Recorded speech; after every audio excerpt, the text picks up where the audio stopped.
Imagine a quiet town, where the shadows of three young women's unsolved murders stretch across decades. A town that seemed untouched by time, until one morning, everything changed. It was the year 2023 when an arrest was made in a case that had haunted the community for nearly 50 years. It was a case buried beneath the weight of unanswered questions, of families shattered and lives torn apart. No one expected this. No one could have guessed who the killer was, or how the truth would finally come to light. Edward Thomas. The name wasn't familiar to the town, at least not in relation to these crimes. But for detectives, this name had always lingered in the background, the edges of a memory forgotten by time, but never truly gone. The truth, however, wasn't in the hands of memory alone. The victims, three innocent girls, had been taken from their families in a brutal, cold manner. Each of them, full of promise, their futures snatched away, left to fade into the shadows of the past. The police had done everything they could at the time. They interviewed, they searched, they followed leads that led nowhere. The killer's trail was long gone, buried deep, until one technology, something unseen for decades, finally revealed the connection. DNA, the piece of evidence that could not be ignored. It was this technology, advanced and far-reaching, that would peel back the years and expose the killer for what he was. The arrest of Edward Thomas on charges of murder, 3 lives cut short, shocked everyone. But even more disturbing were the hidden details of his life, secrets that had never been exposed. Secrets that could finally explain why this monster had gone undetected for so long. For nearly 50 years, the truth about the murders of Rebecca Hudson, Cynthia Matthews, and Natalie Carter had remained hidden in the dark corners of the past. Their names whispered only in the quiet moments of grief and remembrance. No one knew why they had been chosen, what motivated their killer, or how his acts of violence would remain undetected for so long. But that was all about to change. Edward Thomas would now face the justice that had been denied these young women. But even as they prepared for his trial, the lingering questions remained. How did the lives of 3 young girls become intertwined by a man who had evaded capture for decades? As we journey through the years, the story begins to unravel. The path of the investigation, once lost in time, begins to find its way to the surface. And what was once hidden, buried by the passage of time, begins to come into focus. The truth, however, would not be easy to face. It would bring more questions, and the answers might be far more unsettling than anyone could have anticipated. This isn't just a story of a killer. It's a story of how a town's worst nightmare was finally brought to light. A nightmare that stretched across generations, leaving its mark on everyone it touched. And in the end, the question remains, how much does time really erase? How much do we miss when we look at the past through a lens that's been clouded by time itself? It was a small town, like so many others, quiet, peaceful, the kind where everyone knew each other's name, where the darkest secrets seemed buried far below the surface. But even in the calmest of places, darkness can find its way in. It was in the dead of night that tragedy first struck Riverside, forever altering the lives of those who called it home.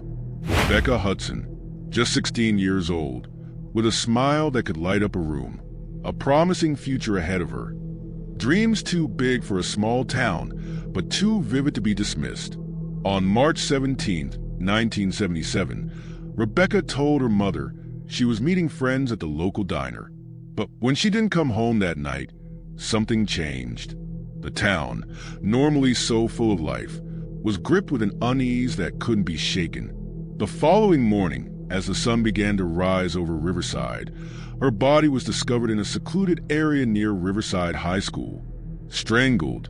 No sign of a struggle, just a lifeless body discarded, as though her life meant nothing. An autopsy would later reveal signs of sexual assault, and in that moment, everything changed. The town of Riverside, once untouched, became a place marked by death. And the investigation? It went cold. No answers. No clues. Just a broken family and a community left searching for answers that didn't come. Then came Cynthia Matthews. A few months after Rebecca's murder, another life was ripped from this quiet town. Cynthia Matthews, just 18 years old, went missing on a late-night walk to the nearby grocery store. It wasn't unusual for Cynthia to take these walks.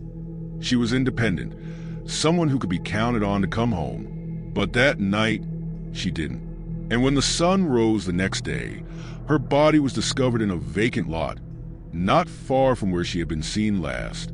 Once again, the cause of death was strangulation. Another autopsy revealed signs of sexual assault. Another young life ended in the same brutal manner. But this time, there was something more, the unsettling feeling that the pattern was taking shape. Just like Rebecca, Cynthia's death was classified as homicide, and yet no one could figure out who was responsible. And as before, the case went cold. No one saw the pattern that would later become impossible to ignore. And then came Natalie Carter, a 17-year-old student who had everything to live for. She was last seen leaving Riverside High School on March 30th, 1979. No one suspected that it would be the last time anyone would see her alive. The next morning, just like Rebecca and Cynthia, her body was discovered. This time in an abandoned house just outside of town.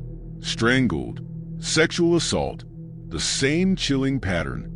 3 girls, 3 young lives, 3 brutal killings, all following the same method, the same pattern. Strangulation, sexual assault, and no one knew who was responsible. All the leads came to nothing, but it wasn't just the victims who were affected. The entire town felt the weight of their absence, their families shattered, their friends searching for answers in the silence left behind.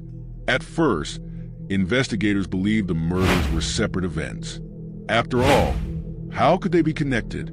3 different girls, 3 different nights. But slowly, as the investigations unfolded, the similarities between the cases began to draw connections that couldn't be ignored. And with each connection, the fear grew. Who was this person? Who could be capable of such acts? And more chillingly, who among them was hiding the truth? Edward Thomas, a name that would come to mean something very different to the people of Riverside in years to come, was questioned in all 3 cases. A former student of Riverside High, Thomas had been a familiar face to all 3 victims. He was known to them, but not in a way that immediately raised suspicion. Still, he was questioned by police. He told them what he could, that he knew each girl, but hadn't seen them in years. There was nothing tying him to the murders. At least, nothing the investigators could see. With each passing year, the investigation faltered. The police spoke with locals, students, teachers, and family members, hoping to find something, anything, that could point to a suspect. But with every passing day, it became clearer. They had no leads, no solid evidence, nothing to hold on to, no answers. 3 victims, 3 unsolved cases, and the town, haunted by what had happened and by what still lurked unseen in the shadows. But no one could have known how close they were to the truth. No one could have imagined that the person responsible had been standing right before them, hidden in plain sight. In the wake of such brutality, the town of Riverside, once so full of life and familiarity, began to change. What was once a community built on trust and shared experiences became fractured by fear. Every glance, every encounter was filled with suspicion. Friends, neighbors, strangers, no one was immune from the weight of the unknown. For the families of the victims, the pain was unbearable. Rebecca's mother, Cynthia's father, Natalie's sister, each of them held on to hope, grasping at any shred of light in a sea of darkness. But as time passed, the light seemed to fade. The town of Riverside, which had once felt so small and so safe, now seemed like a place caught in a web of mystery, a place haunted by the faces of lost loved ones. The investigation stalled. Year after year, the police re-examined the case, hoping for a breakthrough that never came. The town began to move on, but the families, they couldn't. They weren't able to forget. They were left to wonder, was justice even possible? Or had the killer, whoever they were, simply vanished into the shadows? As the years passed, investigators grew increasingly discouraged. No physical evidence, no new witnesses, just an eerie silence where answers should have been. The case was slowly pushed aside, buried beneath newer tragedies that demanded attention. It was as though the murders of Rebecca, Cynthia, and Natalie were a fading memory, forgotten by all but the families who still clung to the hope that someone would finally be held accountable. The killer, whoever they were, had seemed to disappear into the vast expanse of the world, their identity concealed by time and a lack of clues. And so, with the passage of each year, the investigation slipped into a quiet abyss, forgotten by the public, overshadowed by other events, and left to gather dust in the files of the police department. For the victims' families, the silence was deafening. As time wore on, they found themselves reliving the same questions. Why?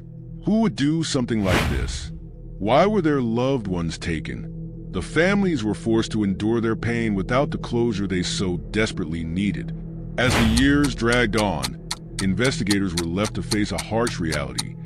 There were no physical leads, no fingerprints, no DNA, no eyewitnesses.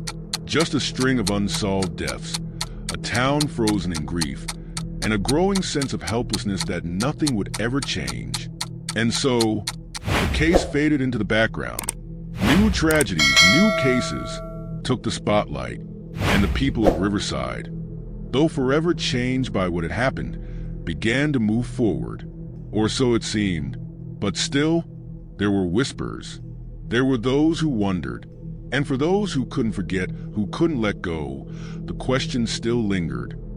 Who was responsible? The investigation went cold. But was that really the end? Or was it just the beginning of something much darker? What if the answers were closer than anyone thought? What if the killer had been living in plain sight the entire time? For decades, the case lay dormant, untouched by time, as if the answers were locked away, waiting for the right moment. But in 2019, a quiet shift occurred. What once seemed impossible now seemed possible. Technology, once too crude to solve such a complex case, had advanced in ways no one could have anticipated. Investigators, previously at a loss, now had new tools at their disposal. As the years passed, the case remained a painful mystery. But now, in 2019, it was time for a fresh approach. Advances in DNA technology gave investigators the chance to re-examine the crime scenes. It was as though the past had left them a hidden message, and all they needed was the right key to unlock it. And so, they turned to the science of the modern world, an approach that had never been available before. Experts went back to the old evidence, digging through years of material that had long been forgotten or overlooked. The tools they now had were different, more precise, more powerful. They could now extract and analyze traces of DNA that had been left behind decades ago. And when they did, something extraordinary happened. For the first time, investigators discovered a common genetic marker linking all three victims. It was subtle, but it was enough to spark the first real breakthrough in years. No longer were these isolated cases. No longer were they just tragedies.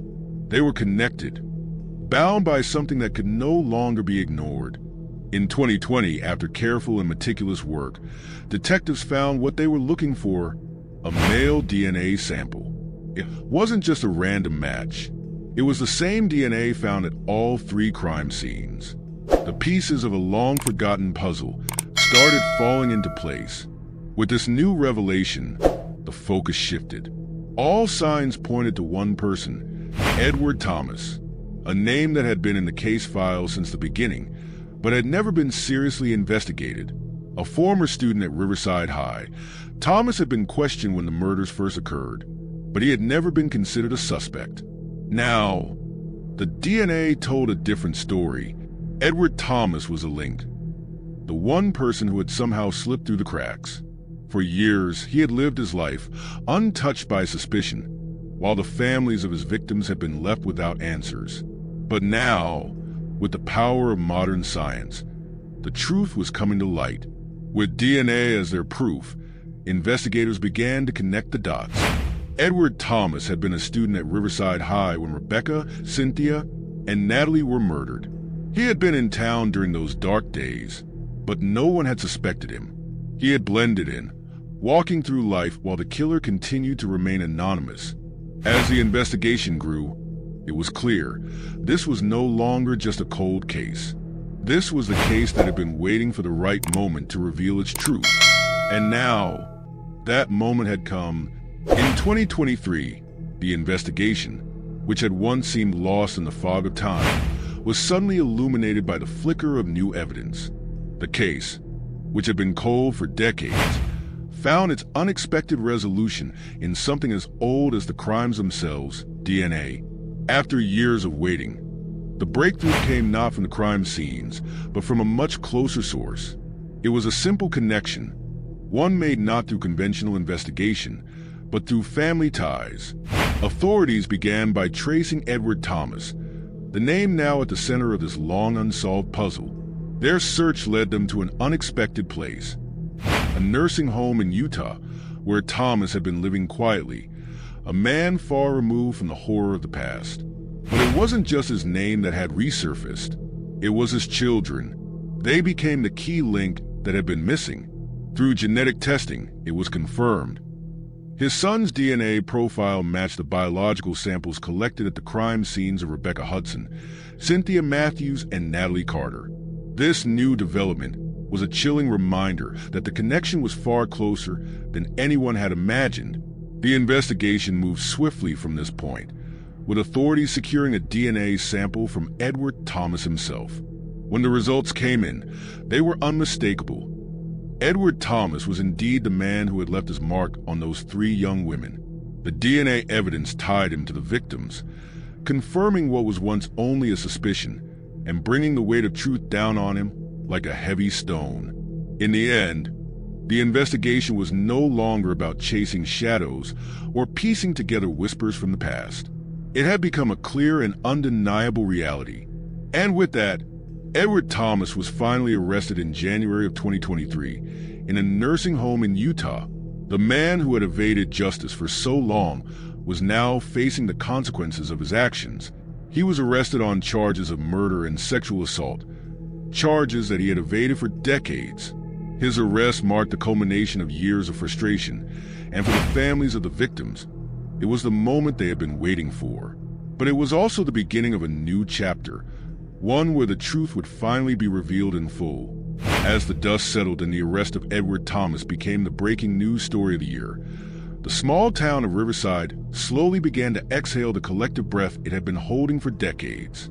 For the families of Rebecca Hudson, Cynthia Matthews, and Natalie Carter, the arrest offered a long-awaited sense of justice, but it was not without its own complexities.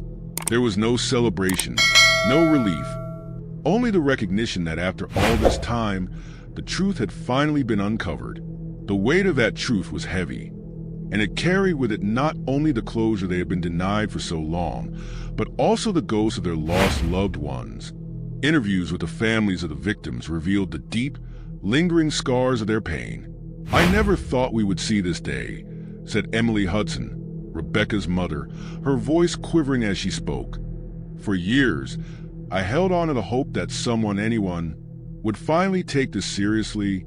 Cynthia's mother, Linda Matthews, echoed a similar sentiment. "All I ever wanted was for the truth to come out. But after all this time, I don't know if I can ever forgive him." And Natalie's father, Robert Carter, spoke of the hole that would never be filled. "It was never just about finding who did this. It was about trying to find a way to live with the loss of my daughter." The pain had never truly gone away, and while justice had been served, the emotional toll was still immeasurable. Local authorities, who had worked tirelessly over the years, also reflected on the significance of the case. Detective Mark Stevens, one of the original investigators on the case, had never given up hope. "There were days when we felt defeated, when the leads went cold, but we knew there had to be someone out there who knew something. We just had to find them." The technology that allowed them to finally break the case was something none of them could have predicted when they first began their work. DNA changed everything, Detective Stevens admitted. We went from being unsure to having irrefutable evidence. It was like the final piece of the puzzle fell into place. But what of Edward Thomas? What could possibly drive a man to commit such heinous acts? As the investigation moved forward, psychological experts began to delve into the mind of the man who had eluded justice for so long. They spoke of the possible psychological factors that may have contributed to Thomas's actions. Was it the result of childhood trauma, a deep-seated need for control, or was it something far more complex? Dr. Margaret Lyle, a criminologist with decades of experience in studying serial offenders, offered her thoughts. With cases like this, it's often hard to pinpoint one single factor. What we do know is that these crimes are driven by a combination of deep psychological needs, many of which have their roots in the offender's past. The victims were chosen for specific reasons, and those reasons were deeply personal to Edward Thomas. The psychology of serial offenders, particularly those who manage to evade capture for years, leaves lasting impressions on both the victims' families and society at large. For the families of Rebecca, Cynthia, and Natalie, their suffering did not end with the arrest. The psychological scars of having a loved one taken so violently, of knowing the years of pain that followed, are not easily healed. Dr. Lyle also pointed out the long-term emotional toll on families. For the families of serial offenders' victims, closure doesn't come quickly. They often spend years questioning themselves, asking what they could have done differently. And the most unsettling reality is that for many, there are often no answers. Indeed, this case is a stark reminder of just how many cold cases continue to haunt communities. For every case that gets solved, there are countless others where the answers remain locked away. This case, though, also highlights how modern technology, specifically advancements in DNA testing, has the potential to rewrite the story of justice. It's a sobering truth that, with each passing year, new tools and techniques are available to solve cases that had once seemed impossible. Edward Thomas may have thought that time would erase his actions, that the memory of his victims would fade into nothingness. But this case proves otherwise. It shows that the truth cannot remain hidden forever, and that justice, even delayed, will eventually find its way to the light. As the investigation came to a close, one final thought echoed in the minds of many. The question lingered, casting a shadow over the entire case. How many more stories like this are out there? How many more victims are waiting for justice? And how long will it take for modern technology to catch up with the truth, to bring closure to those who have waited far too long?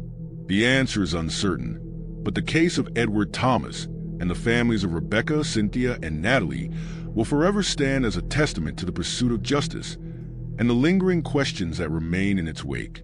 As Edward Thomas stands in a courtroom, the weight of the decades he spent evading justice finally pressing down on him, the families of Rebecca, Cynthia, and Natalie watch from the shadows. The trial is a bittersweet moment, a chance for the truth to be laid bare, but one that cannot undo the years of pain, loss, and unanswered questions.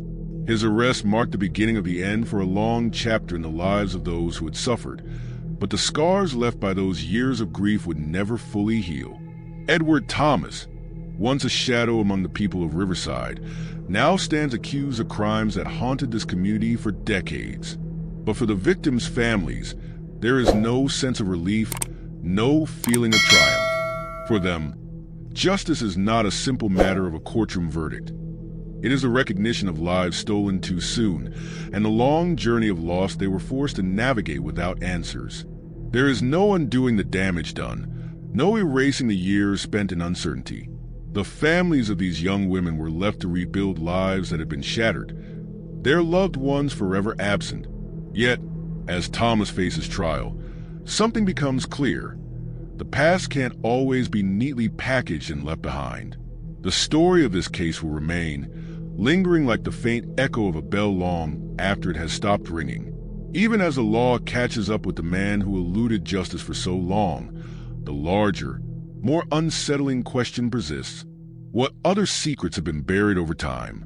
What more is hidden from view, shielded by the veil of passing years? waiting to be uncovered by the relentless march of technology. How many other killers walk free, their identities still cloaked in the shadows of the past. What dark truths still lie dormant in the corners of forgotten cold cases, waiting to be brought to light by the very tools that were once unavailable. While justice for Rebecca, Cynthia, and Natalie has finally arrived, their story is just one of many in a world where secrets can remain hidden for years. It's a reminder that sometimes it takes more than time to uncover the truth. It takes the right tools, the right breakthroughs, and the right people who are unwilling to let the truth remain buried. And as the investigation into Edward Thomas's actions continues to unfold, one thing becomes clear. There will always be more stories waiting to be told. As the case closes and the final gavel falls, the shadows of the past will never truly be gone. The legacy of these crimes, the impact on the families, and the haunting question of how much more remains hidden will continue to ripple through time. And for those left behind, the journey to find peace is never truly over. Until then, one question remains. How many more secrets are still out there, buried beneath the weight of time and untouched by the hand of justice? Thanks for watching. If you enjoyed this video and want to stay updated with more captivating content, don't forget to hit that subscribe button and turn on the notification bell. We've got more coming your way that you won't want to miss.